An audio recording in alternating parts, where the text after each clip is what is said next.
네, 우리 하나님 말씀 함께 찾아보도록 하겠습니다. 말씀은 민수기 21장 4절에서 9절 말씀입니다. 이 시간 우리 함께 죄와 은혜라는 세 번째 우리 시간 하나님 말씀을 우리 생각해 보도록 하겠습니다. 미국에서 실제로 있었던 일이라고 합니다. 어느 주일날 저녁에 두 명의 젊은이가 도박장을 이제 가려고 이렇게 계획을 세우고 도박장으로 향하고 있었습니다. 그런데 그 도박장 앞에는 작은 교회 하나가 있었습니다. 그런데 그 교회에 그날 주일 저녁 설교가 이런 내용이었습니다. 죄의 싹은 사망이다. 그 문구를 보고, 그 말씀을 보고 한 청년은 도전을 받게 됩니다. 뭔가가 내 마음을 찌르고 이곳에서 뭔가를 들어야 될 것 같은 강력한 마음이 들고, 다른 한 청년은 그냥 계속 도박장으로 향해 가려고 합니다. 그래서 이 교회 가려고 한 친구가 도박장으로 가려는 친구에게 말했습니다. 친구야, 우리 여기 한번 들어가 보자. 뭔가 있는 것 같아. 뭔가 이 말씀이 나를 찔러. 오늘 한번 들어가 보자. 그러니까 도박장으로 가려는 친구는, 야, 우리 도박장으로 가기로 했잖아. 그게 우리의 계획이었잖아. 난 싫어. 가기 싫어. 나 원래 계획대로 갈래. 하고 둘은 결국 거기에서 다투며 길이 달라졌습니다. 한 친구는 예배당으로 향했고 한 친구는 도박장으로 향했습니다. 정말 감사하게도 그 예배 시간에 이 청년은 큰 은혜를 받고 주님의 말씀 속에 거듭나는 것을 체험하게 됩니다. 그리고 예수 그리스도를 믿게 됩니다. 그렇게 신앙생활을 하고 30년 후 이 신앙생활을 했던 사람은 미국의 22번째와 24번째 대통령이 된 글로버 클리블랜드였습니다. 30년 후에 다른 도박장으로 간 친구는 그 친구의 소식을 감옥에서 듣게 되었다고 합니다. 똑같은 기회가 주어졌고 똑같은 은혜가 주어졌고 같은 말씀을 들었지만 어떤 사람은 말씀의 믿음으로 반응하여서 그의 삶이 변하게 되었고, 어떤 사람은 계속해서 불순종하여 자신의 뜻과 의지대로 가다가 결국에는 삶이 전혀 달라지지 않은, 오히려 더 안 좋은 결과를 맞게 된 것입니다. 사랑하는 여러분, 하나님도 오늘 이 시간, 언제나 우리에게 은혜의 말씀을 주십니다. 오늘도 변함없으시고 하나님은 언제나 한결같이 세상을 향해서 구원의 메시지를 선포해 주십니다. 오늘도 그러한 풍성한 그 은혜의 말씀 속에서 우리가 반응하는 시간이 되었으면 좋겠습니다. 이분이 바로 글로버 클리블랜드입니다. 고린도후서 6장 2절 말씀인데 우리 같이 한번 읽어볼까요? 읽겠습니다. 보라, 지금은 은혜 받을 만한 때요. 보라, 지금은 구원의 날이로다. 여러분, 어떤 구원의 시점이 있고 어떤 하나님의 특별한 은혜 때가 있는 것이 아닙니다. 성경은 말씀합니다. 보라, 지금이 그러한 때다. 보라, 지금 이 자리가, 말씀을 듣는 이 자리가, 주의 말씀이 비춰지는 이 자리가 바로 구원의 때라고 말씀합니다. 오늘 우리가 하나님 말씀을 함께 읽었죠. 이 민수기 말씀을 통해서 그 은혜의, 하나님의 사랑의, 하나님의 구원의 놀라운 소식을, 또 그 기쁨의 은혜를 우리가 경험했으면 좋겠습니다. 말씀 한번 들어가 보도록 하겠습니다. 오늘 첫 번째 본문을 통해서 살펴볼 수 있는 내용은 원망하는 것은 악한 습관이라는 것입니다. 원망은 악한 습관입니다. 오늘 민수기의 본문 말씀을 우리가 좀 이해하려면 이스라엘 백성이 어떤 상황이었는가를 좀 우리가 알고 가야 본문을 좀 더 자세히 이해할 수 있습니다. 창세기부터 출애굽기, 레위기, 민수기, 신명기까지는 모세 오경이라고 말합니다. 모세가 이제 하나님으로부터 부르심을 받고 출애굽하여 이스라엘 민족을 율법과 또 말씀과 또 예배로 가르치고 인도하면서 하나님의 뜻이 무엇인지를 밝히 알려주시는 그런 시간들이 있었습니다. 바로 출애굽 사건이었습니다. 그래서 출애굽은 애굽 땅에서 한 430년간 종살이를 하면서 하나님의 뜻도 모르고 말씀도 모르고 신앙생활도 하지 않다가 하나님께서 그들을 탈출시키셔서 10가지 재앙을 보내서 바로를 완전히 무릎 꿇게 하시고 항복하게 하셔서 가나안으로 가는 그 여정이 출애굽의 과정이었습니다. 그런데 원래 이 출애굽을 해서 가나안까지 가는 길이 이곳에서 이렇게 가나안으로 가면 짧게는 보름, 길게는 한 달이면 갈 수 있는 거리였습니다. 그런데 하나님은 그 길로 가게 하지 않으시고 이쪽으로 돌아가게 하십니다. 이렇게. 왜냐하면 이 지역에 블레셋 족속이 전쟁에 능한 족속이라서 이 이스라엘 백성이 그곳을 가다가는 전쟁을 만약에 맞게 되면 다 죽을 수도 있고 크게 다칠 수도 있어서 이 전쟁 때문에 이렇게 다른 길로 돌아가게 하신 것입니다. 그런데 이 기간 동안 하나님은 어떤 일을 하셨는가? 율법을 주십니다. 십계명을 주십니다. 그리고 제사를 가르칩니다. 하나님을 어떻게 섬겨야 되는지, 하나님이 어떤 분인지, 하나님을 어떻게 예배해야 하는지에 대해서 하나님은 구체적으로 아주 자세히 그들을 1년간 자세히 가르쳐 주셨습니다. 그래서 이렇게 쭉 이 기간들을 이렇게 오게 됩니다. 그래서 12번에 머물게 됩니다. 가데스 바네아 지역에 한 1년 좀 넘어서 그 지역에 오게 됩니다. 그리고 이제 가나안 땅을 앞에 두고 12명의 정탐꾼을 보내게 됩니다. 그들은 40일간이란 긴 시간 동안 이 가나안을 다 정탐하고 돌아옵니다. 그런데 돌아와서 보고를 하는데 이 12명 중에 10명이 부정적인 얘기를 합니다. 야, 가보니까 땅은 너무너무 좋아. 너무너무 풍요로운 땅인데 그곳에는 거대한 족속이 살아서 우리는 메뚜기 같다. 가면 우리는 밟혀 죽을 것 같아. 우리는 가면 100% 죽어. 너무너무 무서운 곳이야. 라고 10명은 부정적인 얘기를 하고 여호수아와 갈렙만이 믿음의 이야기를 합니다. 하나님이 주셨다면, 하나님이 우리에게 약속하신 땅이라면 우리는 갈 수 있다라고 얘기합니다. 근데 여러분, 10명의 이야기와 2명의 이야기 속에서 이스라엘 백성은 10명의 다수의 의견을 따라가게 됩니다. 그리고 그들의 마음속에 원망과 불평이 들어오기 시작했습니다. 그래서 이렇게 이야기를 합니다. 원망과 불평을 얘기하면서 하나님은 그들에게 이렇게 말씀하십니다. 내 영광과 애국과 광야에서 행한 내 이적을 보고서도 이같이 10번이나 나를 시험하고 내 목소리를 청정하지 아니한 그 사람들은 내가 그들의 조상들에게 맹세한 땅을 결탄코 보지 못할 것이요 또 나를 멸시하는 사람은 한 사람도 그것을 보지 못하리라. 하나님께서 원망하고 불평하고 하나님에 대해서 믿지 못한 그들을 향해서 내가 그들에게 가나안 땅을 주지 않겠다 라고 말씀하십니다. 그런데 여기 보면 하나님이 오랜 시간 참으셨다는 걸 볼 수 있어요. 이같이 몇 번을 나를 시험했다고요? 10번. 여러분, 하나님이 다 듣고 계신다는 거예요. 우리가 원망하고 불평하고 아무렇지도 않게 팍 하는 말들을 하나님 다 듣고 계세요. 치밀하지 않으십니까? 10번이래요. 10번. 우리는 잊어버려도 하나님 잊지 않으시고 다 기억하세요. 그렇게 이스라엘 백성은 안타깝게도 불평과 원망을 하다가 가나안 땅을 목전에 두고서 여기 가데스 바네아에서 이렇게 가면 바로 가나안 땅인데 여기 앞에서 몇 년을 보냅니까? 40년. 40일 동안 정탐을 하고 돌아왔는데 그 하루를 1년으로 계산해서 하나님이 40년간을 이곳에서 그냥 뺑뺑뺑뺑 돌게 하십니다. 계속. 그래서 40년간 광야의 훈련을 받게 됩니다.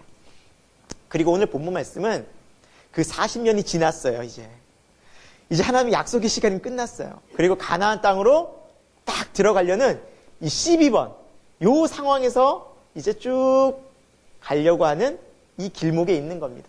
얼마나 백성들은 기대가 됐을까? 야, 이제 드디어 때가 됐구나. 가나안 땅으로 가게 됐구나. 그리고 이제 딱 가려고 했는데 오늘 말씀에 보면 앞부분에 어떤 내용이 나오냐면 이스라엘 백성이 가려고 하니까 요 지역에 누가 사냐면 에돔 족속이 살아요. 에돔은 누구냐면 야곱의 쌍둥이 형인 에서의 후손들입니다.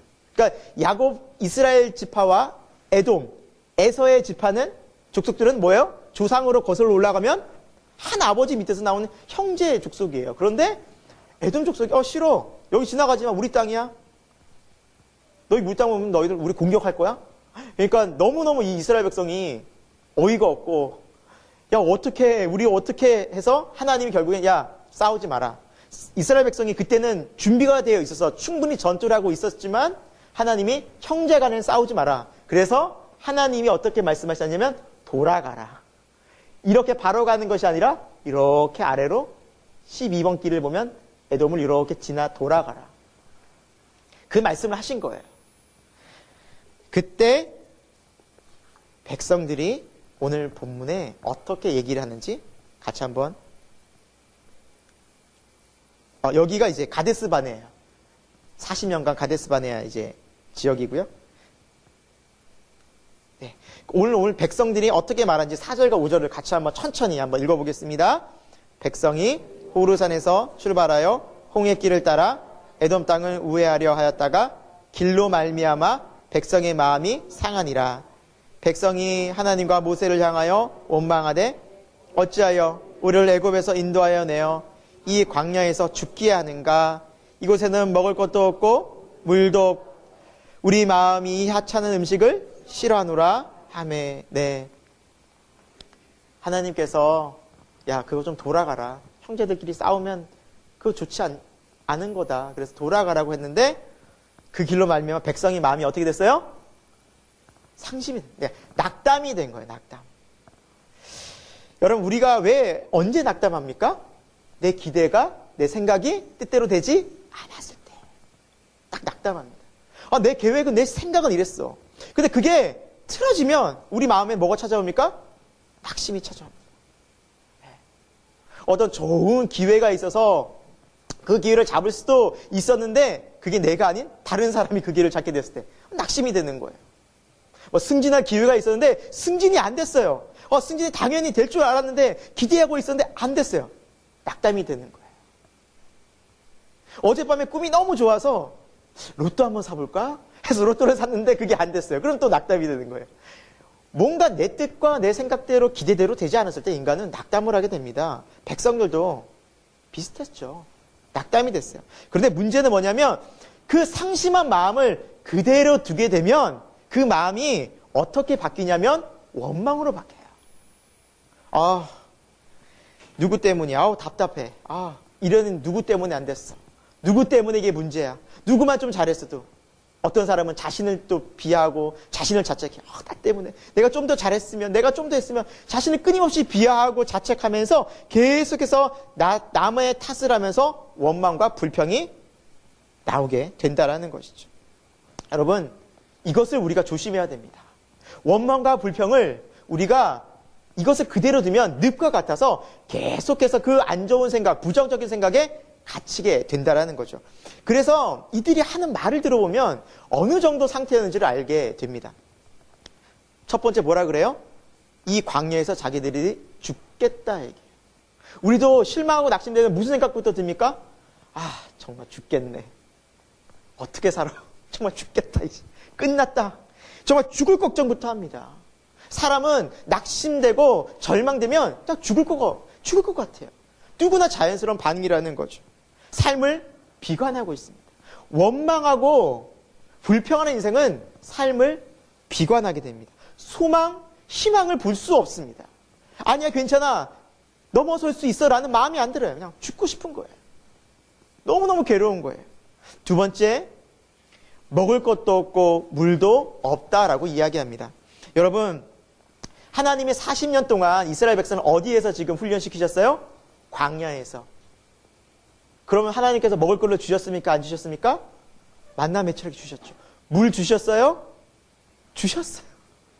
안 주시면 살 수가 없죠. 그러니까 이들은 지금 무엇을 얘기하냐면 이 불평과 원망을 쏟아내다 보니까 그들이 하나님의 은혜를 다 잊어버리게 되는 거예요. 여러분, 원망과 불평이 쌓이는 사람들은 받은 은혜, 받은 감사들을 다 좀먹게 돼요. 까먹게 돼요. 잊어버리게 돼요. 그러니까 감사와 이렇게 하나님의 은혜를 기억하는 것이 아니라 오히려 현실을 보면서 원망하고 불평하고 현재 안 되는 것만 생각하게 된다는 거죠. 여러분, 이것이 원망이 정말 안 좋은 모습이라는 것이죠. 은혜를 기억하지 못하게 만듭니다. 은혜를 기억하지 못하게 만드니 감사함이 사라지게 되는 겁니다. 하나님이 주셨던 그 많은 것들도 다 잊어버리게 됩니다. 원망하고 불평하는 그 순간. 그리고 마지막에 뭐라고 말합니까? 하찮은 음식을 싫어하노라. 여기까지 나갔어요. 결국 하나님께서 주신 그 만나와 메추라기, 그 귀한 거를 하찮게 여기는 거예요. 가벼이 여기는 거예요. 별거 아니게 여기는 거예요. 감사함이 사라지고 삶을 비관하게 되고 하나님이 주신 것까지 하찮게 여겨지는 그러한 삶으로 가는 것이 원망과 불평의 악한 모습이라는 겁니다. 여러분, 제가 한번 생각해 봤어요. 만약 이스라엘 백성이 광야에서 이런 하찮은 음식 뭐였습니까? 이들이 말하는 것은 만나였죠. 만나가 아니라 요리를 해 먹었다면 어떻게 됐을까라는 생각을 해봤어요. 우리도 집에서 요리하면 얼마나 신경이 많이 쓰이고 기본적으로 요리하려면 뭐가 필요해요? 물이 필요해요. 불이 필요해요. 그릇을 씻어야 돼요. 다 먹으면. 근데 광야에는 물이 너무나 부족해요. 그러니까 물을 씻고 제대로 하지 못하면 이 제대로 씻지 못하는 그릇 때문에 비위생적이게 되고 그 남는 음식 때문에 너무나 많은 문제들이 쌓이니까 하나님께서는 다 아시고 요리할 필요도 없고 매일매일 그날 음식을 하나님께서 다 차려주시지 않으셨습니까? 생각해보니까 이 만나는 사막에 최적화된, 사막에 너무나 필요한, 이들이 만나가 아니었으면 못 살았을 정도의 너무나 귀하고 값진 음식이었어요. 근데 하나님의 은혜가 사라지고 감사가 사라지니까 무슨 마음이 들어요? 원망, 불평, 그냥 하나님 것을 하찮게 여기는. 저는 그 마음을 다시 한번 묵상하면서 이런 마음이 들었어요. 아, 그렇구나. 하나님께서 오늘 우리에게 너무나 소중한 것들을 많이 주셨는데 건강, 일, 가족, 그리고 주위의 많은 환경들, 나를 만나는 모든 사람들이 은혜인데 이것들이 은혜와 감사로 보여지지 않으면 하찮게 여겨지는 그 순간 다 불평거리가 되는 거예요. 불만거리가 되는 거예요. 감사치 못하는 거예요. 이 사람이 있어서 감사하고 이 일이 있어서 감사하고 그래야 되는데 이것이 다 짐스러워 보이는 거예요. 참 감사하게 우리 교회는 아이들이 참 많습니다. 네. 네, 그렇죠? 네. 참 아이가 많아서 너무너무 감사한 것 같아요. 근데 오늘날 우리나라가 아이를 안 낳는, 어떻게 보면은 OECD 국가 중에 출산율이 가장 저조한 나라가 되었습니다. 너무나 안타까운 것 같아요. 그런데 왜 안 낳는가 보니까 이게 뭐 다른 여러 이유가 있지만 제가 좀 유독 와닿는 그 이유 중에 하나가 뭐냐면 짐스럽다는 거. 나도 힘든데, 나도 지금 너무너무 고생인데 이 아이 낳으면 어떻게 일러? 그러니까 아이를 더 부담스러워하고 짐스러워. 이 삶 자체를 이렇게 생각해요. 근데 하나님이 축복으로 주신 이 은혜의 생명들이 어느 순간 우리에겐 짐으로 다가오고 불편함으로 다가오고, 하나님이 아무리 좋은 것을 주셔도 여러분 그것을 은혜의 눈으로, 감사의 눈으로 하나님께서 주신 그 목적을 회복하지 못하니까 다 불평, 원망, 다 귀찮고, 참 우리의 모습, 나의 모습은 아닌가라는 생각이 들었습니다. 여러분 오늘 감사하십니까? 여러분의 마음 감사하십니까? 성경 우리에게 이렇게 말씀하고 있지 않습니까? 범사에 감사하라. 이것이 예수 그리스도 안에서 너희를 향하신 하나님의 뜻이니라. 감사를 회복할 수 있기를 소망합니다. 원망과 불평, 여러분 이것은 정말 우리 안에서 안 좋은 쓴뿌리입니다. 미국 정부에서 범죄자들이 계속해서 이제 범죄를 하니까 이 범죄 이유가 무엇일까? 이 범죄율이 왜 이렇게 높아질까 하고 FBI 전문가에게 그 원인을 좀 분석해 달라고 했다고 합니다. 그래서 조사를 쭉 해보니까 전과자들의 특징이 있었습니다. 그들은 뭐냐면 하나같이 마음에 원망이 가득한 사람들이었습니다. 그러니까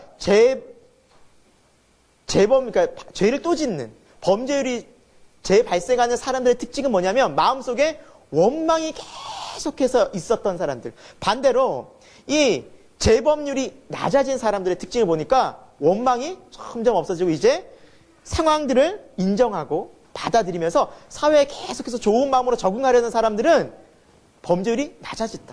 그런 보고서를 작성했습니다. 그리고 결론적으로 이런 이야기를 했는데 참 와닿았습니다.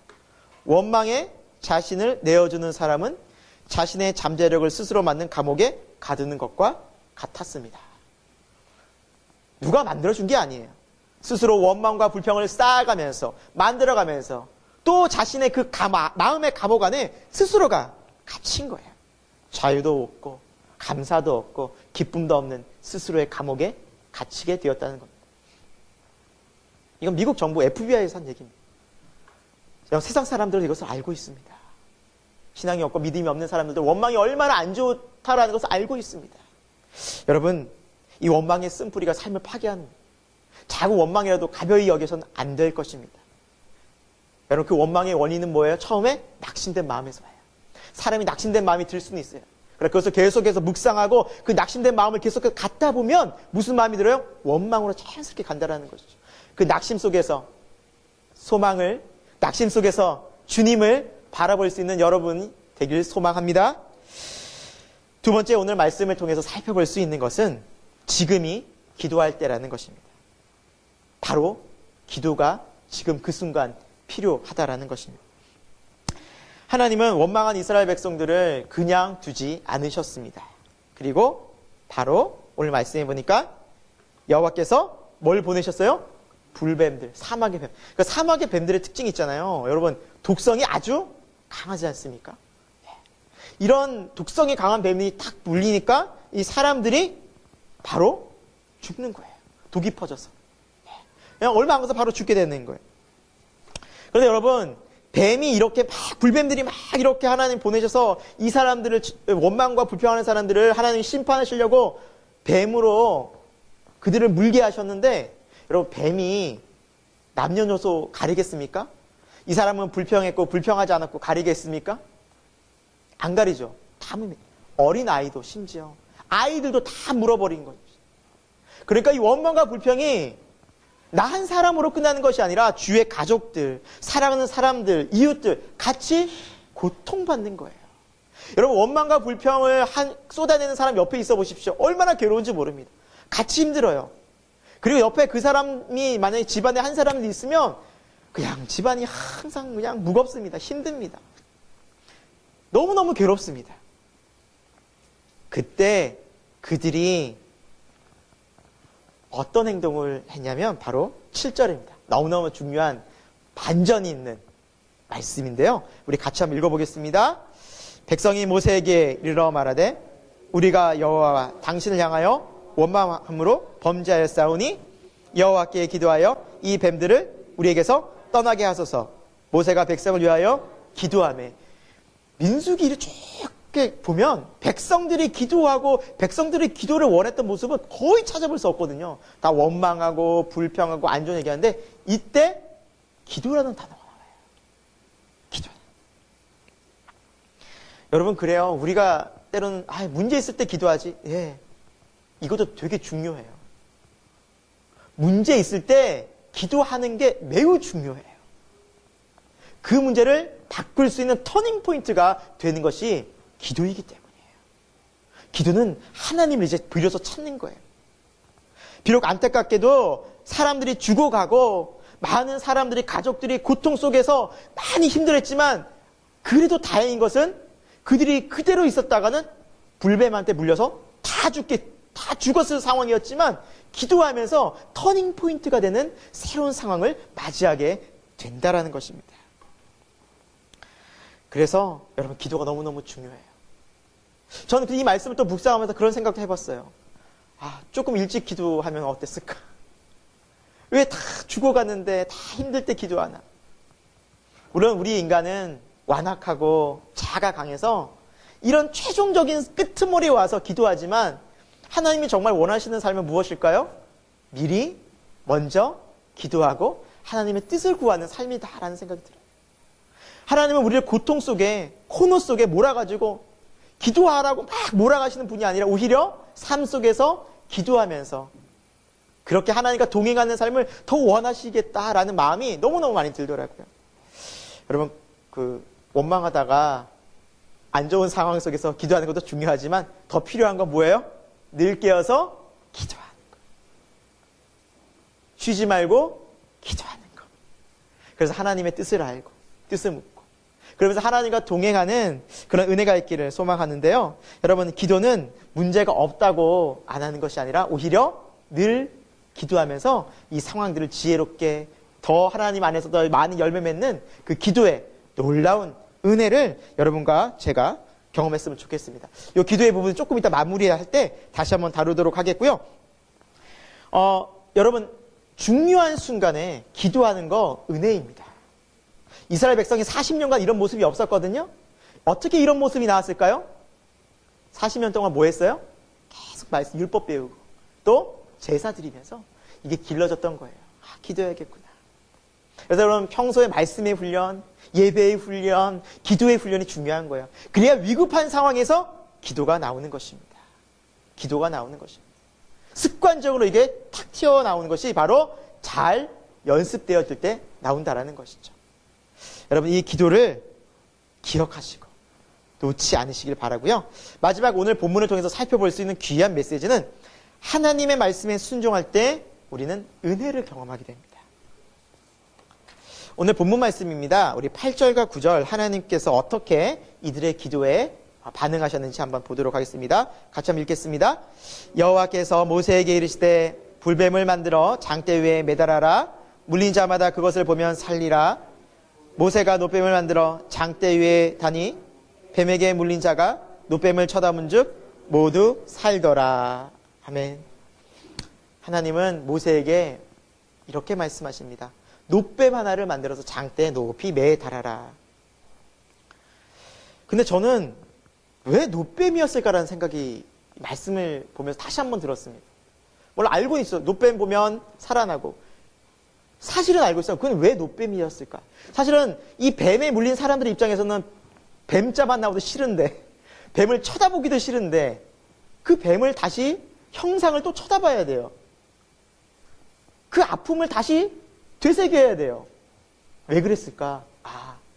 하나님은 죄된 우리의 모습을 직시하게 하는구나라는 생각이 들었어요. 너희가 뭐 때문에 고통당하는지, 뭐 때문에 지금 하나님의 심판을 받고 있는지, 뭐 때문에 지금 이렇게 어려운지를 알게 하려면 뭘 알아야 돼요? 우리 자신이 죄인인 것을 알아야겠더라고요. 그 뱀의 모습을 보는 순간 내가 또 원망했었구나. 그걸 다시 한번 내 자신을 바라보는 거예요. 내 자신의 모습을 비춰볼 수밖에 없는 거예요. 또 원망했구나. 그러면서 나는 이러한 죄된 인간이구나. 하나님의 은혜가 필요하구나. 하나님이 아니면 이 상황에서 내가 해결될 수 없고 은혜가 아니면 내가 고침받을 수 없겠구나. 다시 한번 하나님 은혜를 베풀어 주옵소서.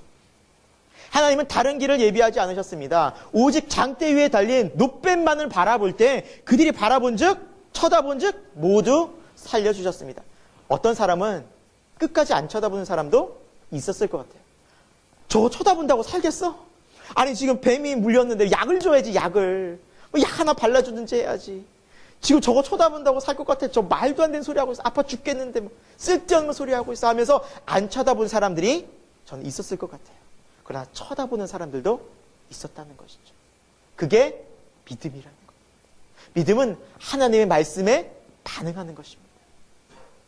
하나님의 말씀에 내가 순종할 때 그것이 바로 믿음의 능력으로 우리에게 은혜 가운데 하나님이 역사하시는, 치유되는, 고침받는, 구원받는 그 통로가 된다라는 것이죠.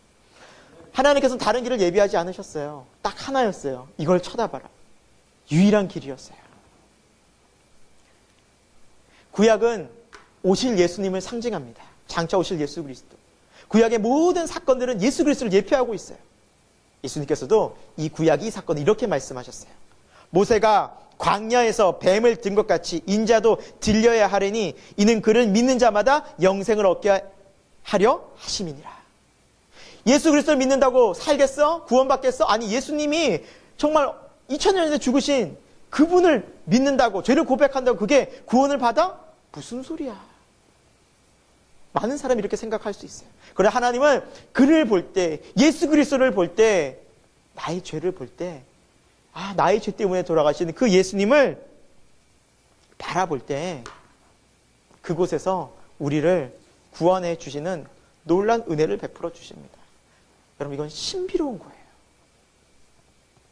그래서 구원은 사람이 만들 수가 없어요. 많은 사람들이 지식으로, 자기 노력으로, 자기가 도를 쌓아서 선을 행해서 구원에 이르려고 많은 종교들이 노력을 해요. 아니에요. 하나님께서 유일하게 만들어진 구원은 바로 위로부터 하나님 말씀으로부터 오는 그 길이 유일하기 때문에 하나님은 예수 그리스도가 유일한 구원자라고 말씀해 주셨다는 것입니다. 다른 길로는 구원을 받을 수가 없어요. 이 죄의 문제가 해결이 되지를 않는다는 거죠. 예수님을 보는 순간 저 자리는 내가 죽어야 될 자리, 내 죄가 보이기 시작합니다. 진짜 믿음으로 예수님을 바라볼 때 내가 죽어야 될 저 십자가에 아무 죄도 없으신 하나님의 아들이 십자가에 죽으셨구나. 나를 사랑해서 나를 구원하기 위해서 이 십자가의 은혜가 느껴질 때 우리는 겸손히 그 앞으로 나갈 때 구원의 놀라운 은총을 경험하게 된다는 것입니다.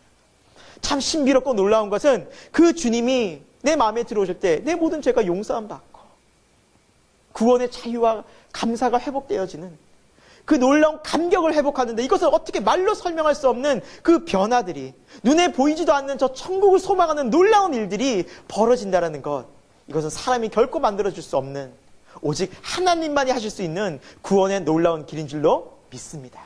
이것이 십자가의 구원입니다. 오직 예수 그리스도만이 우리에게 이 영원한 영생을 주실 분이십니다. 그래서 십자가만이 유일한 길이 될 수밖에 없습니다. 여러분, 예수님을 믿고 구원받은 받은 사람들은 그럼 다시 예수님을 우리가 바라볼 필요가 없을까요? 그 십자가를 바라볼 필요가 없을까요? 아닙니다. 우리는 이제 그 십자가를 늘 바라보며 주님을 다시 한번 늘 따라가며 내 삶을 주님의 말씀에 순종하는 인생을 살아가야만 합니다. 그래서 오늘도 우리는 예수님을 바라볼 필요가 있습니다. 우리 구원의 이 길은 주님을 따라가는 길입니다. 아무든지 나를 따라오려거는 자기를 부인하고 날마다 자기 십자가를 지고 나를 따를 것이니라. 자기를 부인하고 나의 옛 모습, 옛 습관, 잘못된 죄성들을 다시 한번 주님의 십자가 앞에 내려놓으며 주님의 은혜를 구하면서 따라가는 신앙이 진정한 구원받은 자의 삶인 것입니다.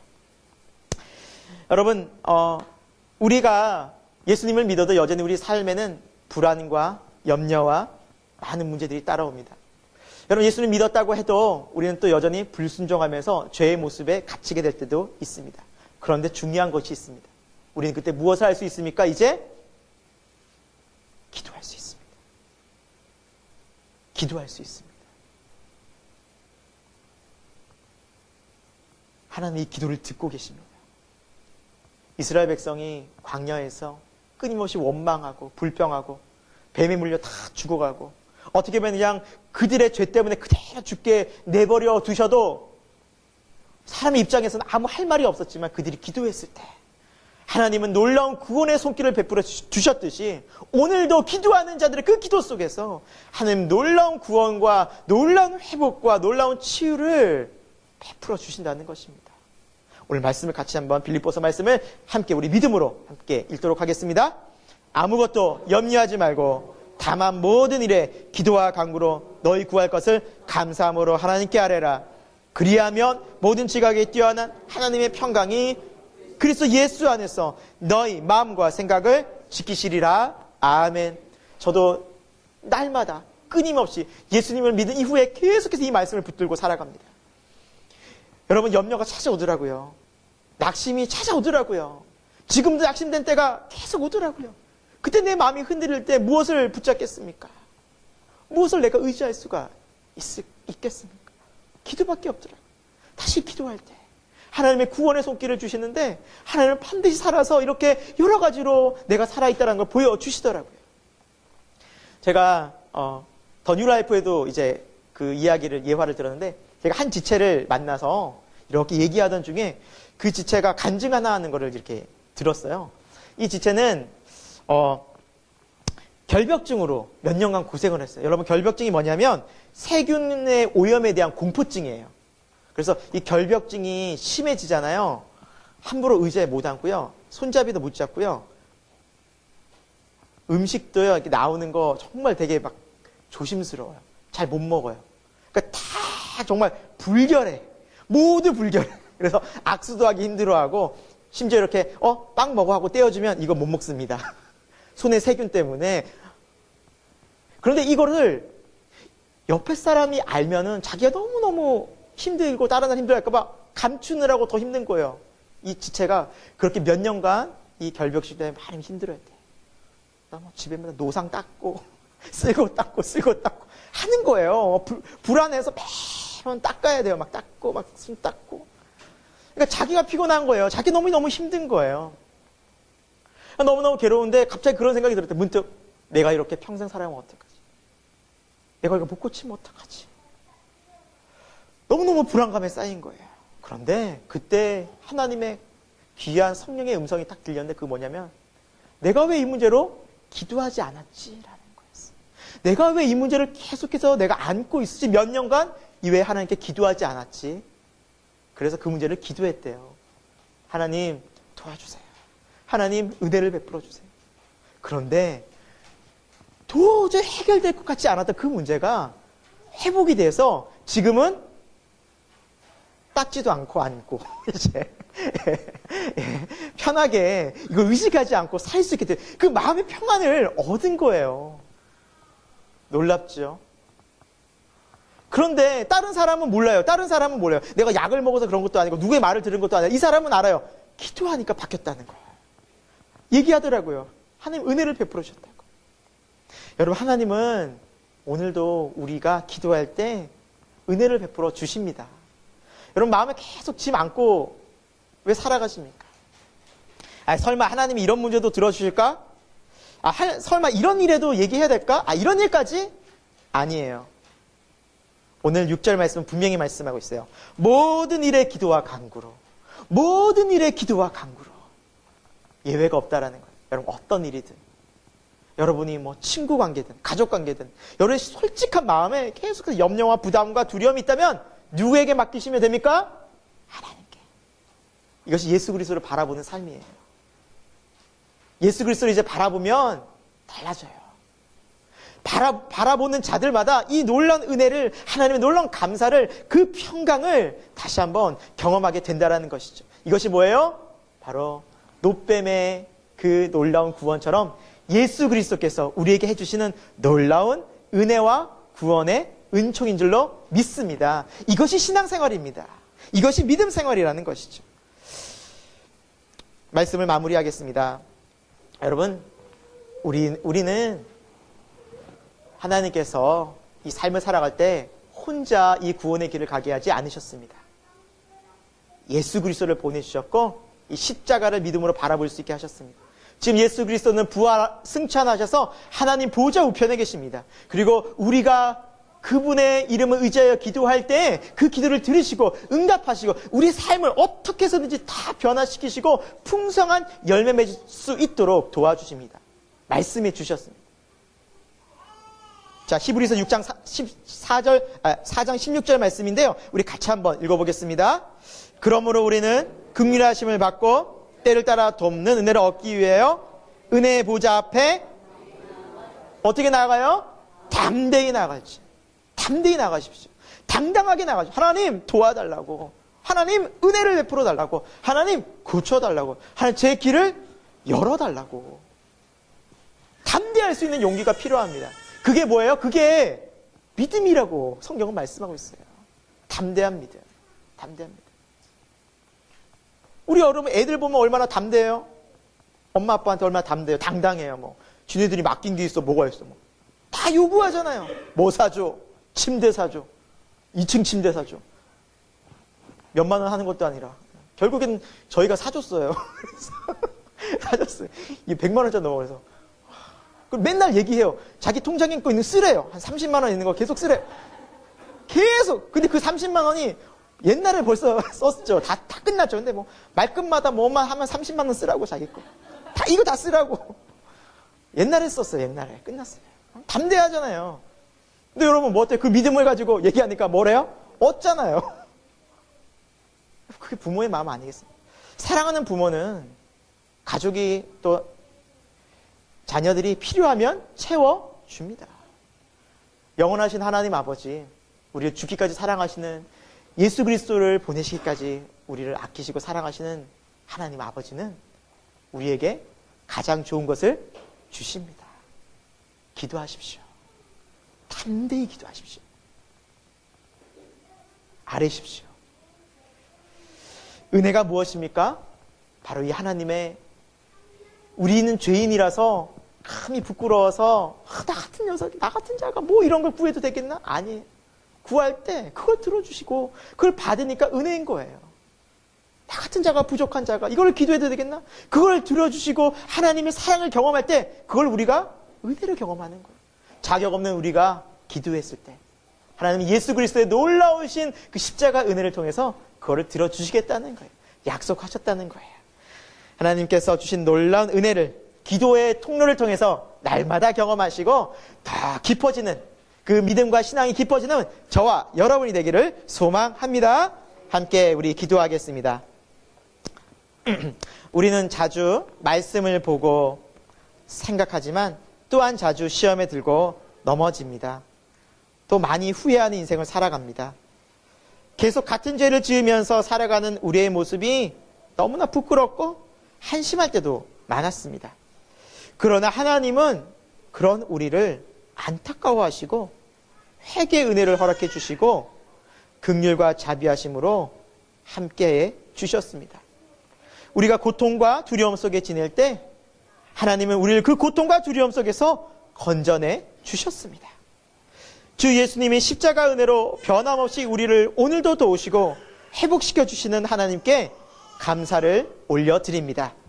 하나님의 도우심과 인도하심이 없었다면 우리는 지금 살아갈 수 없을 것입니다. 우리는 오늘도 하나님의 은혜 때문에 살아갈 수 있습니다. 주님의 십자가 은혜를 바라보며 더 깊이 그 은혜와 사랑을 배워가는 믿음 생활이 되게 하여 주옵소서. 예수님의 존귀하신 이름으로 기도드립니다. 아멘.